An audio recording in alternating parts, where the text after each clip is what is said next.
Okay, so now in this next video, we're going to talk about pleural effusions. A pleural effusion is a term for fluid that collects, in the pleural space. So that's that space between the parietal pleura and the visceral pleura. You can get fluid collecting here. And the fluid could be, it's usually one of two types. It's going to be either an exudate or a transudate. And there are formal definitions for each one of these terms that I'm sure you've already learned about, whereas a transudate has a lower protein concentration, it may have a low LDH and low specific gravity, whereas this one has higher protein, higher LDH, and higher specific gravity. But I like to think of transudates as more watery and exudates as thicker, proteinaceous fluids. And that kind of helps me remember what some of the causes are. And so the watery stuff tends to be organ failures like heart failure, renal failure, liver failure, and the exudative things tend to be things like cancer, pneumonia, and things like lupus and rheumatoid arthritis. So next let's look at what it might look like on a chest x-ray. And this first one here is a normal chest x-ray, and the one to the side there has a pleural effusion. And you'll see here the things that I'm going to be pointing out is the sharp costophrenic angles. So that's one place to look for the pleural effusion. And sometimes you could even see fluid collecting in the fissures. And so that might be another place to look. Now let's look in contrast at this x-ray to the side here. And this is one that has a pleural effusion.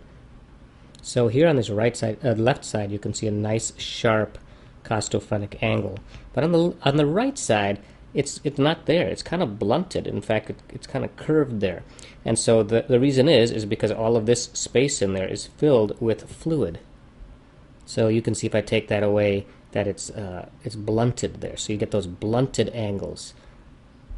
And you can see the same thing on the lateral. So first let's kind of try to trace out the right.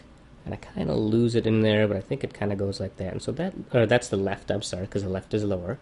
And that is pretty sharp, it looks like. Right? And then let's do the same thing with the left. And it, again, it tends to, I'm sorry, the right. I keep mixing those up. This is the right. You can see that there's a diaphragm goes up, and then again, we lose that sharpness there. So these are blunted over here. So we got, once again, confirmation of a pleural effusion. Now, there are two other views that you could look at to confirm pleural effusions, especially when there's less fluid in there. Because they say for it to be visible, you need to have like 250 mLs to 600 mLs for it to become obvious on a chest x-ray. And if you think about it, that's like 1 or 2 cans of soda worth of fluid in your pleural space. That's a lot. But another x-ray that we can look at are what are called lateral D cubes. And so you can see those here. And that's where you take an x-ray of the patient with them lying down on their side, and then you shoot the x-rays through them. And so this would be called a left lateral decubitus and a right lateral decubitus, or we'll say a right lateral decube.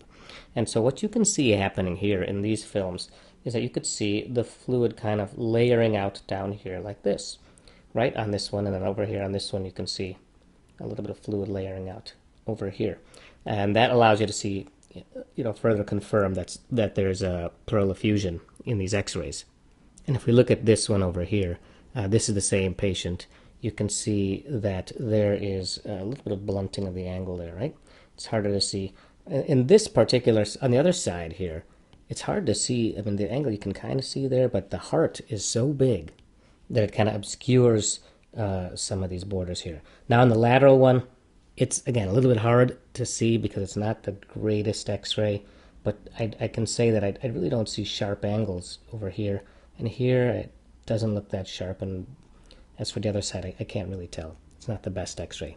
The main point of this that I wanted you to see is I wanted you to be able to look at these lateral D cubes. So these are a little bit more subtle pleural effusions. But as you can see by these, they don't have to be that subtle. And so you can see here we have a pleural effusion that's up this high. In fact, there's so much fluid there that it's causing a meniscus. And you can see on this side as well that it's pretty big. And in this one as well, it's a pretty big pleural effusion. And these ones are all three are due to cancer. So that's it for pleural effusions. Thanks for watching.